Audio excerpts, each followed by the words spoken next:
This week's episode is in partnership with Intact Insurance, here for you and for everything you care about.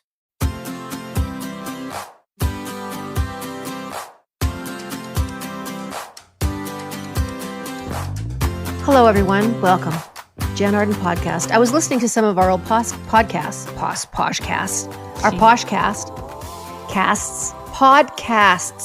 That is actually hard to say. Go ahead, Caitlin. Try it. Podcasts. Podcast roulette. Okay, there you go. But I was like, I'm always going, welcome, everyone. I guess that's just what we're doing at the beginning. We have a new day, a new dawn. There's lots going on in the world, but you know what? We're not going to talk about any of it. We're just going to stick our head in the sands today because we're getting inundated with all kinds of stuff going on globally. And if my mother was here, she'd say, well, back in the day, we just never heard about it because we didn't have satellites and things like that. And it took us weeks and weeks to get any news. So, by that time, the problems were almost over. So I'm going to take a page out of my mother's books and just hope that's the case.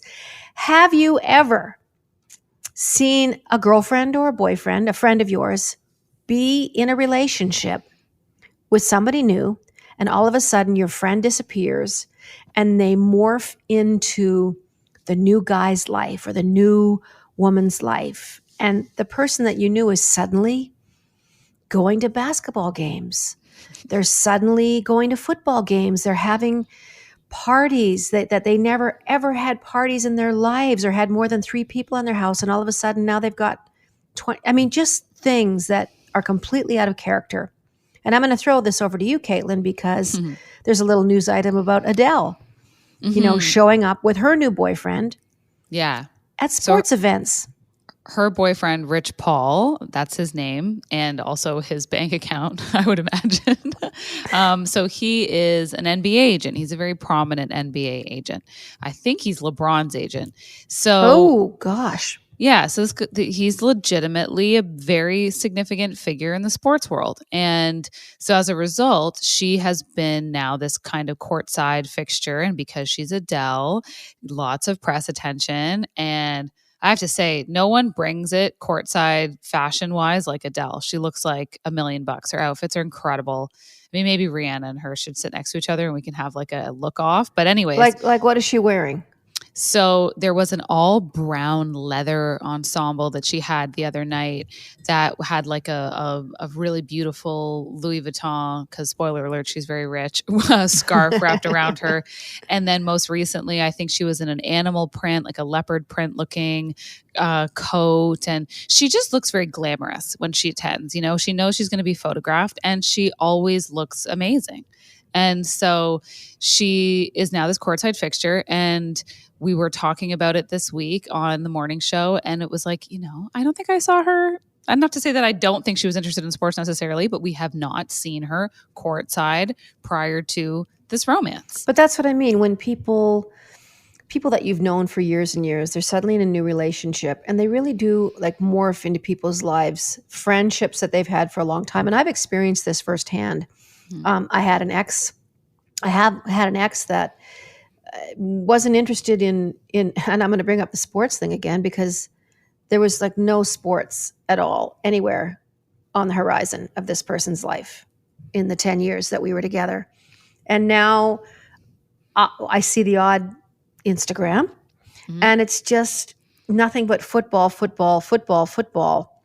And going to like football parades and going to tailgate parties. And it's just so bizarre to me to see it.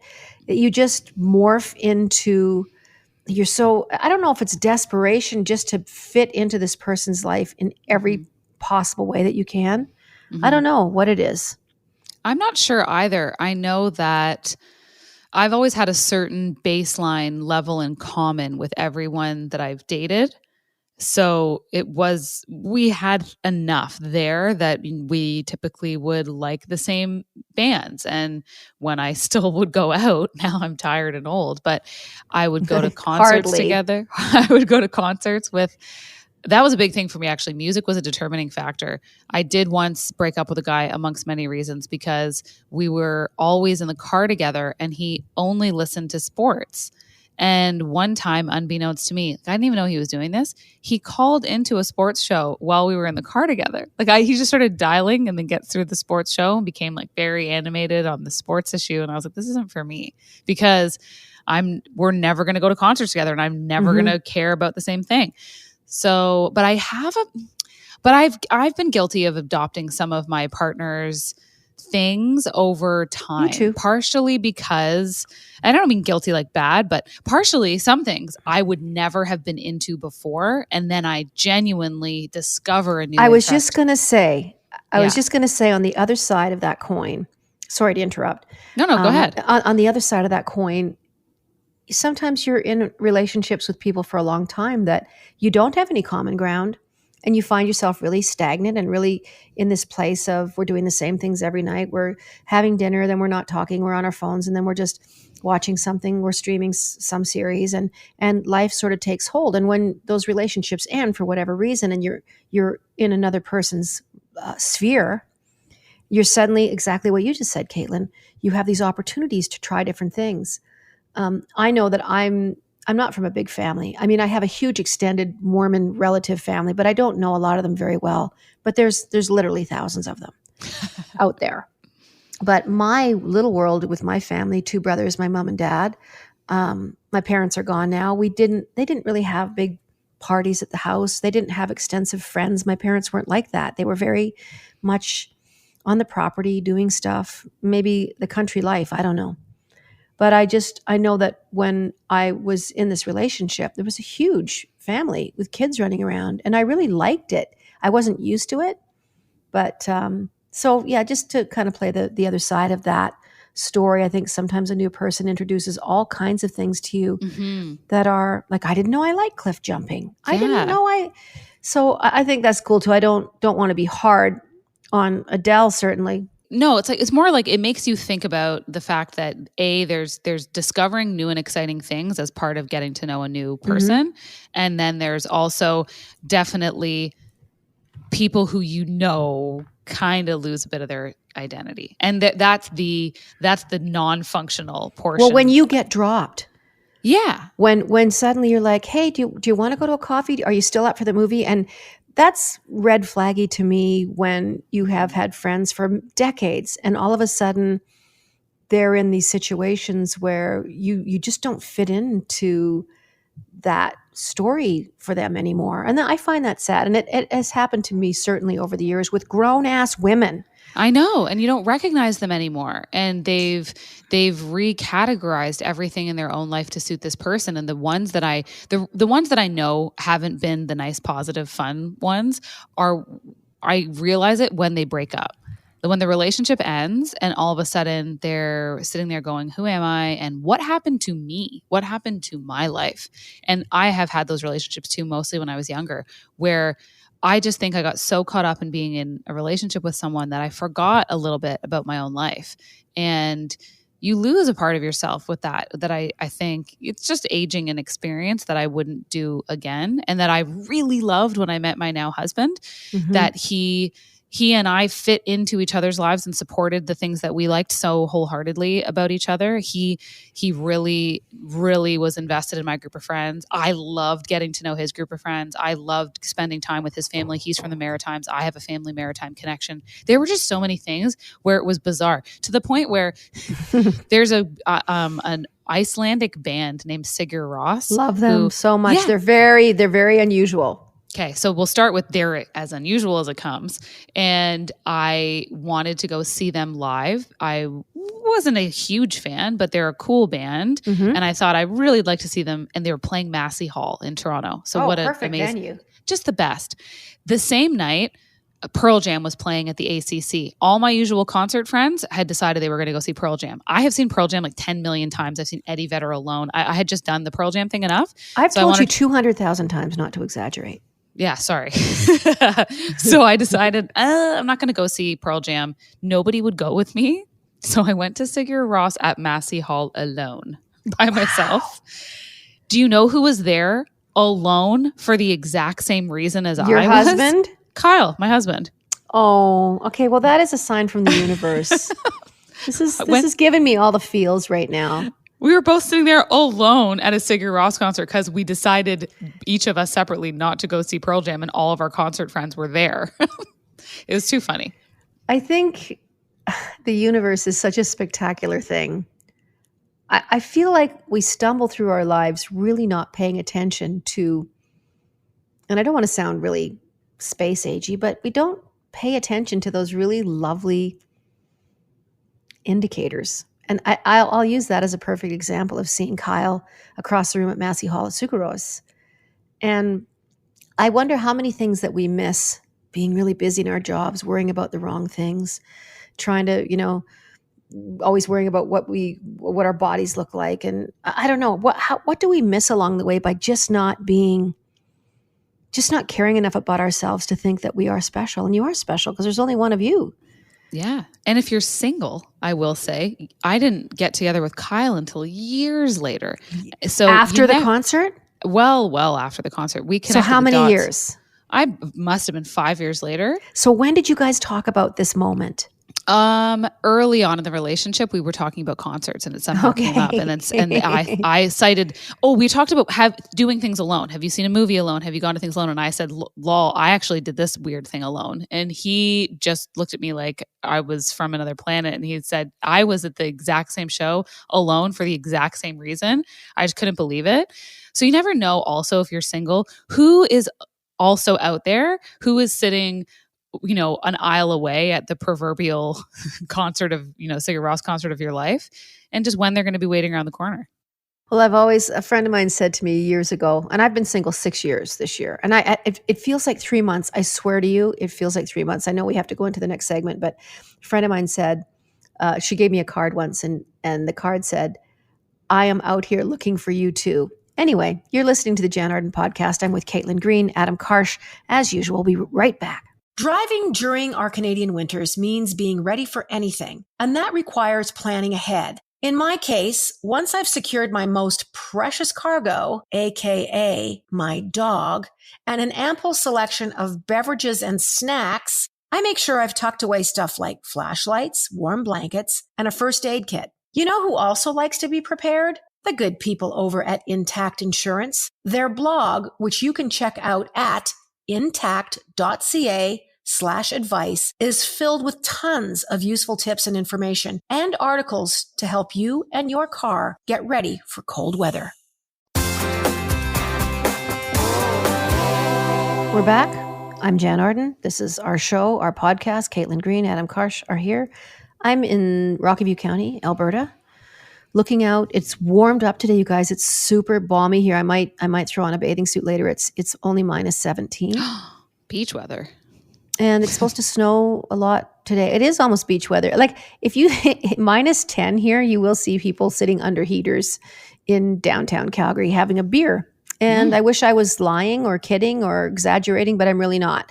Okay, a little bit. But if it is like minus 5, between minus 5 and minus 10, they will definitely have people sitting on the picnic tables out in front because of COVID.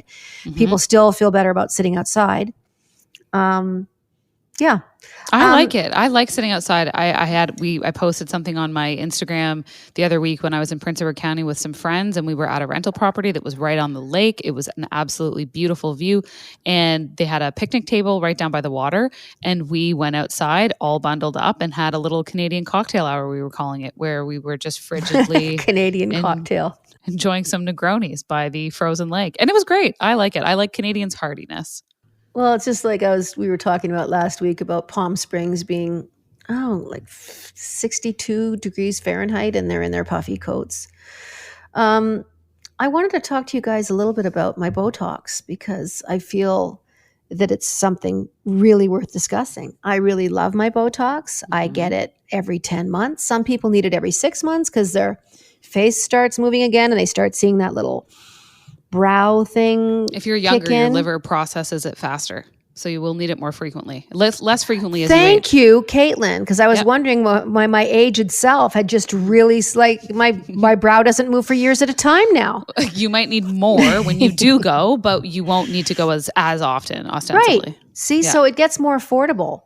But sorry, you young girls, you're going to have to do it every 3 or 4 months. I bet you any money. Courtney Cox recently talked about looking in the mirror one day because everyone in the world was talking about, oh, Courtney looks so weird these days and her cheeks look weird and her eyes look so different. And, she was reading that stuff. I was reading an article a couple of days ago just about her, looking at herself, but we're so used to looking at ourselves day after day after day that we don't notice these incremental changes. But people that haven't seen us for like 2 months are like, what the F is happening? Mm-hmm. So Courtney just said, yeah, I know I look weird. I was doing a lot of injectables. I was doing a lot of stuff. And she has since quit doing it and said, it's not something I would do now. But she kind of caught herself in this moment of, I don't need to do this. Yeah. And I love that. People come after me a little bit like, why do you need to do Botox? Well, I just do it a little bit on my forehead. And I just like my forehead being a bit smoother. I mean, it's as simple as that. And I have veneers. People have asked me about my teeth. Like, what else would you do? Like, I've had these for over 20 years, like 23 years. Mm-hmm. And my dentist that I'd had forever was looking, do me teeth cleaning. And he said, you got really great structure in your teeth. He said, they're, a little bit square and the color's not great. They're coming a long way with white teeth whitening. This is 23 years ago. Yeah. But he said, you'd be a perfect candidate for veneers. And, you just file the teeth down a little bit, which made my skin crawl. And we put these little kind of jackets on your teeth. So I have veneers as well. So I feel for Courtney, but if you're looking at your face going, wow, I look weird. And then I was thinking about friends of mine that are doing little things. Mm-hmm. And you brought up this question, Caitlin, of like, how long do you wait to tell people they're starting to go a little bit off the rails? Like, I know it's a tough one. If you see, because first of all, not everything's reversible. So you don't want to say something to somebody after they can't do anything about it. It's just mean. But then, what happens if you have a friend who you think looks amazing, but maybe is crossing over because there is an addictive quality to any of these types of procedures. Why? Because you start to, you like how it looks. So it gives you that little hit of like, ooh, I look better. And then you want it. And then you need them more often. And then when you experience positive change in your appearance, sometimes you want to continue. Like, how else can this work? Also, a lot of these places, if they're not great places, if it's not a careful doctor, they'll push stuff on you, right? And we've seen so many examples of botched work and overdone work. I love that show. I can't watch even a minute of it because it disturbs me. But I've had some stuff done over the course of my already young life, and I really liked it. But I don't think people would know I've had a ton done. I'll offer it up when, I've had girlfriends say, oh, I really don't like my under eye bags. And I'll be like, bet you didn't know that I had some fillers done under my eyes to try to reduce the look of my hereditary under eye bags. It wasn't something that was going to change with sleep or anything. It's just, and it's not going under the knife. So I think the fillers, the injectables have become this thing. But people are going to injectable parties where it's really not sanctioned by any medical person or facility. And it's people that are just suddenly deciding that they're going to be pros at putting this stuff on your cheeks and your lips. Yeah. And you're right, things can go bad. I think we talked about Linda Evangelista probably a couple months ago. I think we touched on that a little bit, that she was so, I guess, just so depressed and really, really filled with anxiety because she'd had injectables. Oh, it's actually cool sculpting. Oh, she had that's right. The cool sculpting. And it left kind of weird divots. And they said sometimes it happens and it's part of the waiver you sign. Her claim was that she had some cool sculpting done on her body to try to remove fat, and that it had resulted. What would that have to do with her face? Well, she said it resulted, and again, this is her claim, and I'm not a doctor at all, so I don't know, but her claim was that it resulted in systemic inflammation and swelling and ultimately disfiguring her in a very puffy looking way. I am skeptical personally of body work. Come on, Linda. Linda. Personally, I know of a lot of risks. I know of a lot of women who've had terrible experience with breast implants that then have to later be removed, that have gotten that have been recalled. I mean, can you imagine thinking I have a surgical implant that's been recalled like a set of tires? So, and you pay to have them fixed. So there are a few things in a few categories that I feel personally I am not comfortable with for health reasons. Then there are the very safe statistical areas of Botox, which is one of the most widely used things in the world. I'm not saying that nothing is going to go wrong, but statistically it's I unlikely. never had a problem. I never had a problem with it. And the doctor that I saw in Nashville, because my friend actually gave it to me for my birthday, which is fine. I'm like, what are you saying to me? But I was only 42 or 43. And he's like, it's always good to do it before you need it. That's what this doctor said. But he put very, very little. He says, we're just going to do a little touch. He says, I want you to see, how you feel it. He said, some people actually get a little bit claustrophobic because they go to lift the eyebrows like they normally do and they can't. So it's good to have a doctor that uses caution and that I think is really mindful. It's great to not do it. And if you just don't want to, get bangs. Who cares? It's great to do it if it works for you. I don't want to be judgmental on anyone. I do think there are associated risks with a lot of the body procedures, and they are offered up as quick fixes to things that ultimately diet and exercise would really help you with. And implantations of any kind, if they're not absolutely necessary, can be really hard on your body. So it is a fine line, though. I mean, you can't very well tell one of your friends, "Oh, I think you went too big on your lips. Like, I think your lip injections look like a bit crazy now." You can't say anything about it. It feels mean. I had a friend that actually said to me, and this was maybe 2 weeks ago, please, she's had a few little things done.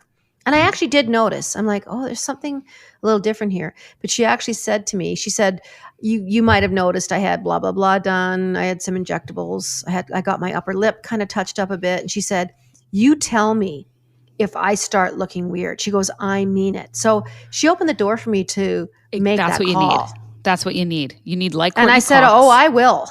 Yes, exactly. I personally, if somebody told me, hey, I'm going to get these things done, if it starts to look a bit off, can you let me know? Then I will. And I would still always be compassionate. And I would tell certain friends, my nicest ones, to do the same. But yeah, I've had stuff done and I plan to continue doing it in the future. And it's preventative and it's my choice. I also had brows. My brows, those little... Microblading. Yeah, I had microblading done. Oh my God, I've been looking into this for years. And Melissa Grello would make no qualms about this because I see her post with lovely Heather, who's in Toronto, in Yorkville, I guess. Brows by Heather, it's called.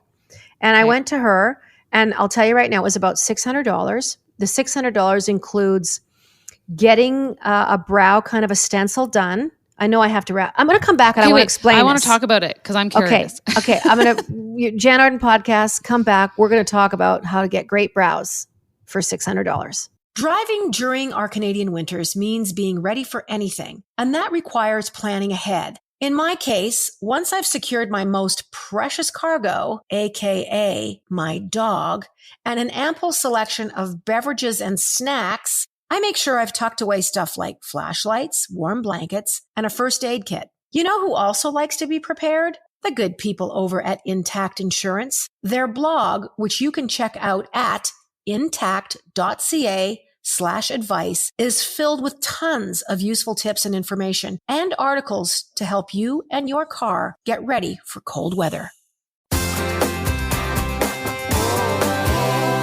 Welcome back to the Jann Arden podcast. I was going to say something else, but I changed my mind. Brows. I'm starting to sound like I've had a lot of stuff done. Veneers on my teeth, get Botox. And the microblading, Melissa Grello, as I mentioned, she's got the most beautiful brows, this girl.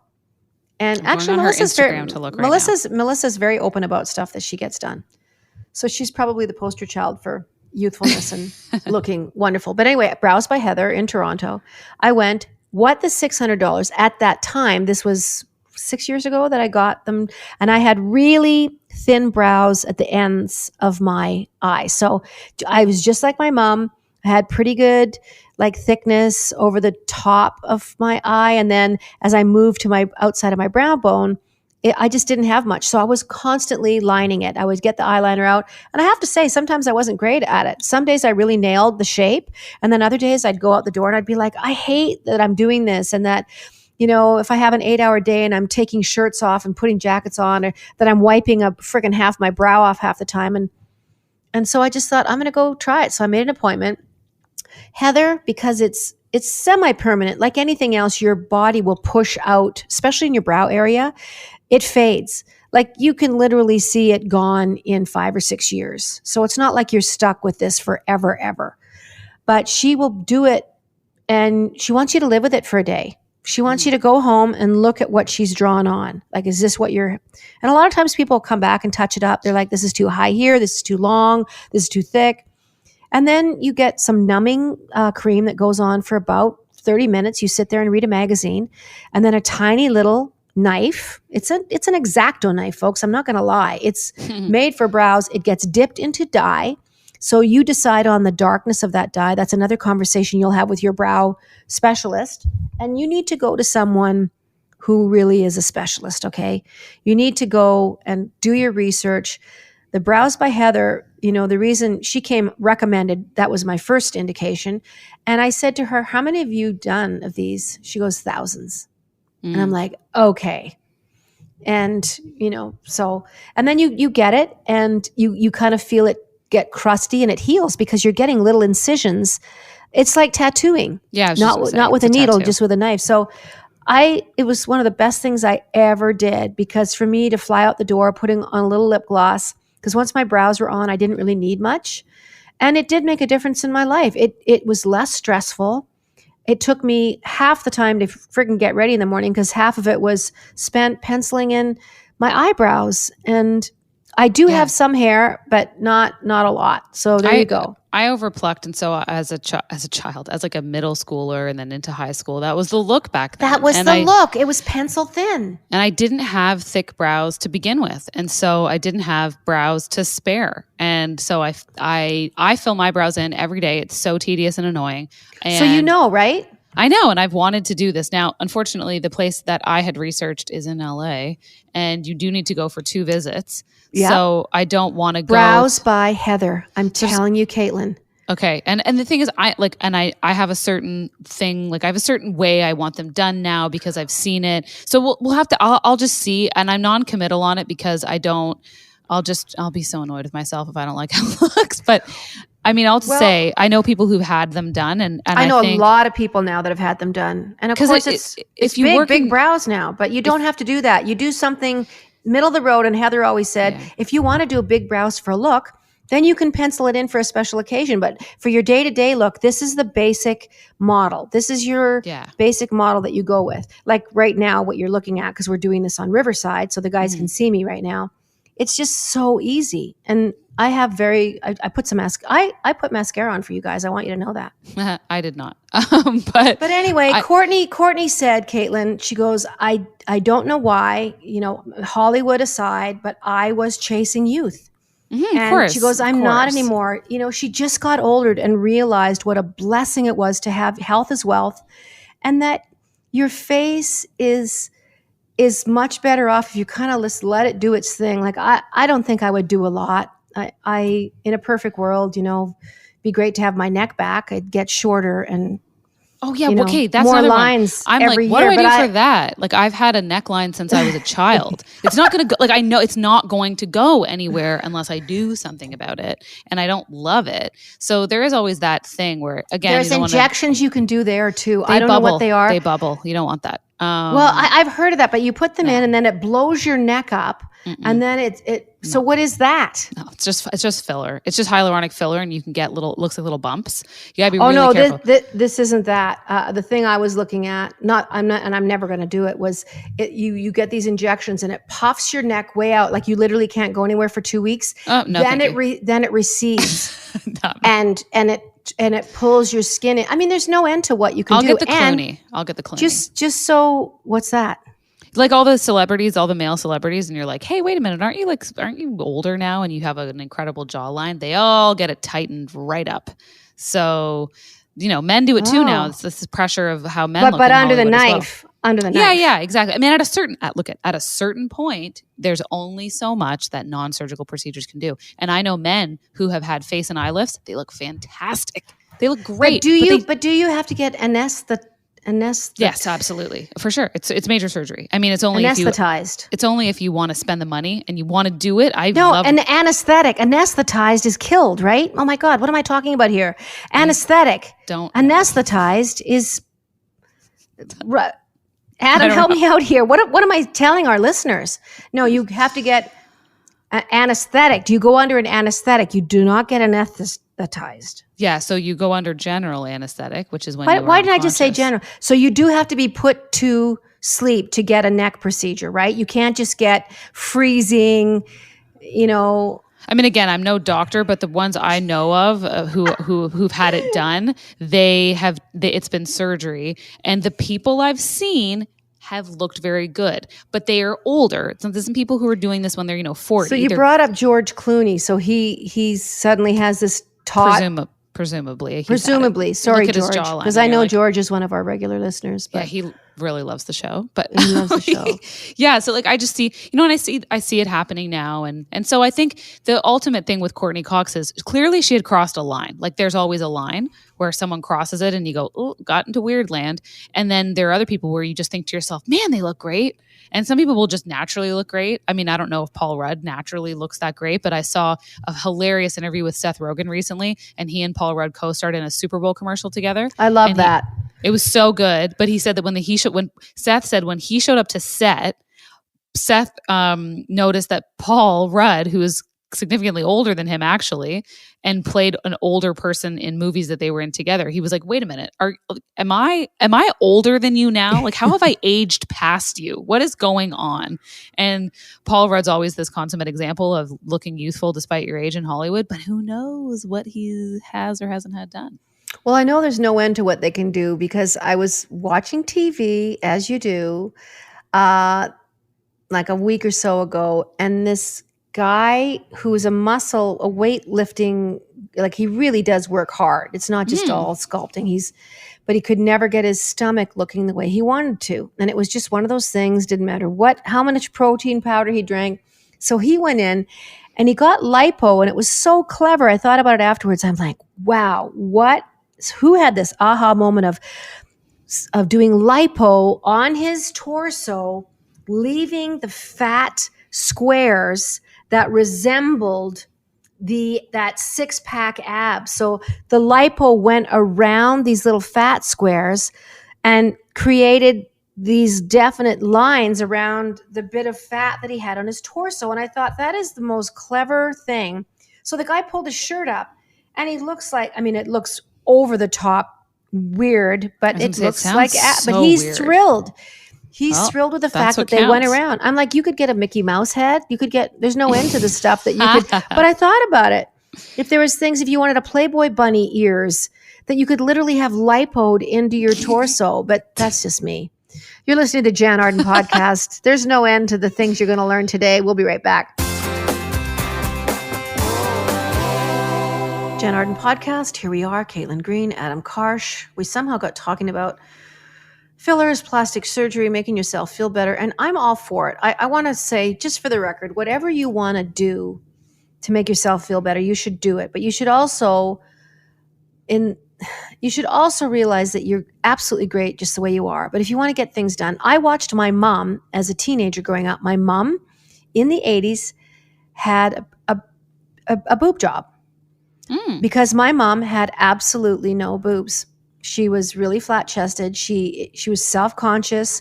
In the 80s, my mom was super young. She was born in 1936. So she was, she was young, and she wanted to put a bathing suit on and go on holidays with my dad. And I think she got literally a C cup. But 15 years later, like many women had problems, she had the silicone breast implants, and everyone was having trouble with them. Mm-hmm. I often wonder if my mom's Alzheimer's was exacerbated by that. Who knows? Like I said, we're not giving out any medical advice here, but she had them removed. She never had anything put back in. She just didn't. She was in her 60s when she got them taken out. And my mom also had her neck done, Caitlin. Mm-hmm. She just had her jawline done. She didn't like having but I remember her going in and having the tubes that drained for a couple of days out of her neck and all that stuff. The So details around Botox itself, the actual drug, fascinates me because botulism. a baby-sized aspirin amount of the powdered toxin is enough to make the global supply of Botox for an entire year. Stop. Yeah. And it's a $2.8 billion annual industry, and it's entirely processed in a single town in Ireland. What? In Westport, Ireland, I think it is. How did they land that job? Well, this is where the factory is, and it's the Botox town, and the pharmaceutical company that manufactures it set it up there. And it is like something out of a spy movie. This little amount of the annual dose of Botox flies for processing over to this factory, and they do it under the cover of night. Like nobody can know where the flight takes off from. It's probably, handcuffed to a guy holding a briefcase. It lands. No one can know what this is. And it's not because someone's going to steal it and manufacture it themselves. It's dangerous. It could take out, and it would be biohazard times a bajillion. It could take out the water supply of a massive city. It could do some serious damage. So there's safety concerns around it. And but diluted and processed, it's an incredibly safe drug. And this entire town in Ireland runs on Botox. So the actual story is quite interesting. I forget. Like many things, I didn't know any of that. I didn't know it was such a minute amount that gave the entire world supply Botox. Yeah, I just can't even get over that. I forget what someone's going to tweet this to me. I used to have notes on this on my phone. I was just looking and I couldn't find them. I think I deleted it because I keep way too many ADHD level notes about every topic under the sun in my phone. But I believe it was a husband and wife doctor that developed it. And they, like most medical breakthroughs, were looking to treat something else. But it does lots of amazing stuff. It treats hyperhidrosis.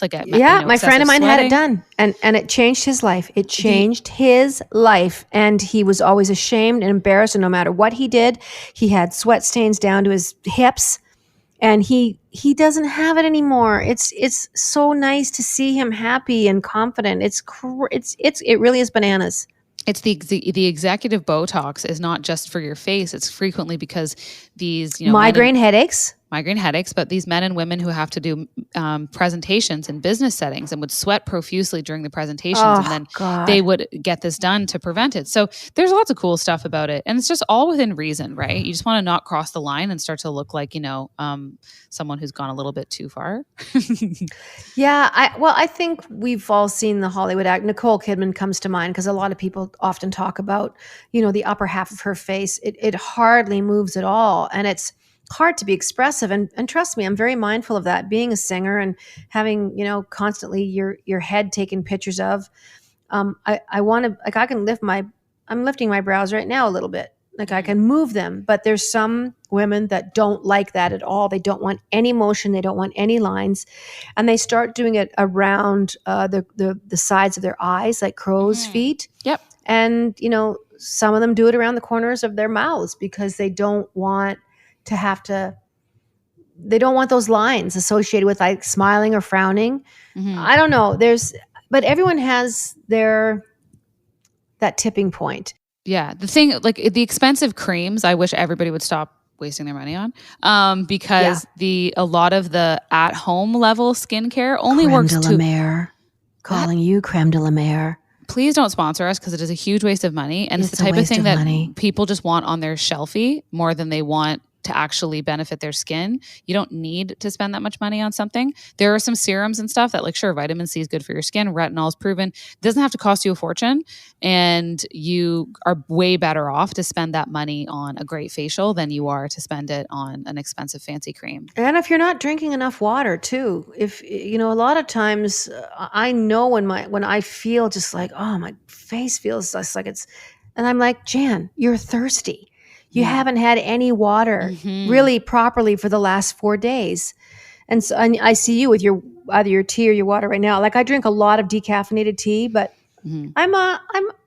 it's such a blessing to get older. And I hope women do embrace just having a great face. Hollywood's always talking about the difficulty in casting famous women that are in their 60s, even their 50s, because they don't look the part. Mm-hmm. They don't look old enough. And these girls are trying to play, the wife and the girlfriend, and they're far beyond that. They're now the grandmother and the matriarch of the family, but most of them don't have any lines in their face. So it's kind of a hard sell. So it doesn't work. Yeah. And I like, this is again, personal preference, but I also like an interesting face. And I don't think that, severe facial surgery is doing much for an interesting face in the world, because it's homogenizing people where everyone has the same kind of look.